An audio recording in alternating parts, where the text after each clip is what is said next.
Hey guys, so today with us we have the Acer Aspire 7. This is an Intel based model and this is a gaming laptop. We'll be letting you know everything that you need to know about this laptop before purchasing this laptop. So hey, what's up guys, this is Abhishek Garagad, so let's get started.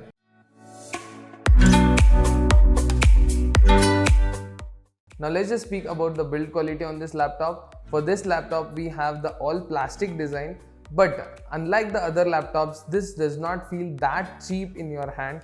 This is a really premium looking laptop. You cannot make out whether it is a plastic or made out of the metal. Even I was confused when I looked for the first time at this laptop, but this is a plastic laptop but still giving you the best experience like a metal itself. Now let's just speak about the hinge on this machine. For this we have the single hinge. Unlike the other laptops out there having the two small hinges, but here we have the single hinge. Of course the single hinge always preferred over the two small hinges because the flex on the screen will be minimum. Now for this we have a very minimum flex, but still we have the flex on the screen, and this is an 180-degree rotatable hinge. It means you can use it completely, like it will be like a complete plane, and if you are comfortable using it like that, you can use it with no issues whatsoever. This is all about the hinge. Now let's just speak about the keyboard on this machine. For the keyboard we have the full-fledged keyboard with the number pad also, but the only thing is this is a gaming laptop and you do not have the inverted T-shaped arrows. You have the embedded arrows in 3 keys itself. So that's a little bit disappointing, but you can manage it via an external keyboard. That is not a big deal. Here also we have the backlit keyboard, which means you can game with no issues. Now again, the keyboard, the keycaps is made out of the plastic itself, which means it will be attracting the fingerprints as well. So you should keep cleaning them time to time. Okay, now let us have the physical overview of the laptop over here. So here in the beginning, in the front, you have the Acer branding, and when you see at the right hand side, you have got some ports here, and that I'll be speaking in the later part. Again, here also you have some ports. I did mention about the copper heat pipes and the dissipation about this side, and in the back you can clearly see the vents are clearly out over there. The copper heat pipes are clearly visible, and the 2 fans are also visible. Now if you flip it over and open the laptop, again the hinge here comes out of the display, and here you have the Aspire branding, that is the Acer Aspire.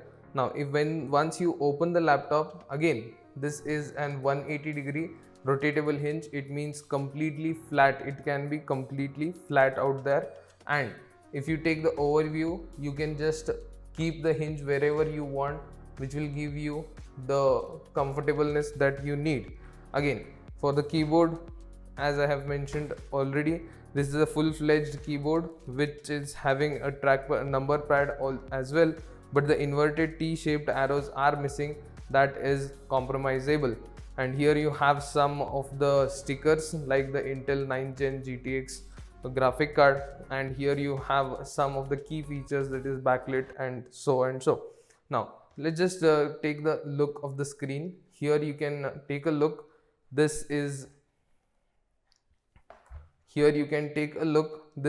a narrow bezeled display, and the chin is a bit fat, and the forehead is also a bit fat. You have got the webcam over here.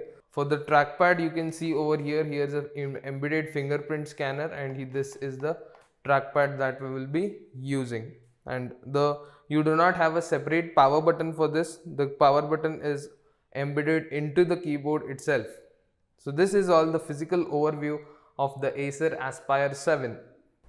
Okay, now let's just speak about the specs on this machine. For the processor, we have the Intel Core i5 9th generation, that is 9300H is the processor what we are getting, clocked at 2.4 in the base gigahertz and can turbo up to 4.1 gigahertz. And for the RAM, we have the 8GB DDR4 single stick RAM, and this can be upgraded up to 32GB. Here you have the 2 RAM slots which can be occupied by 16 plus 16, which will give you amazing speeds.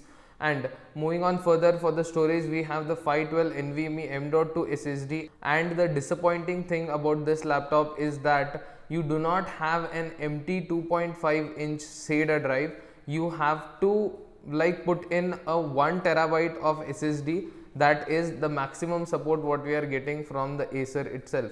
Here already you have 512, you cannot add another one, but you can replace the existing one with the new one, like 1 terabyte, it is what the supported one.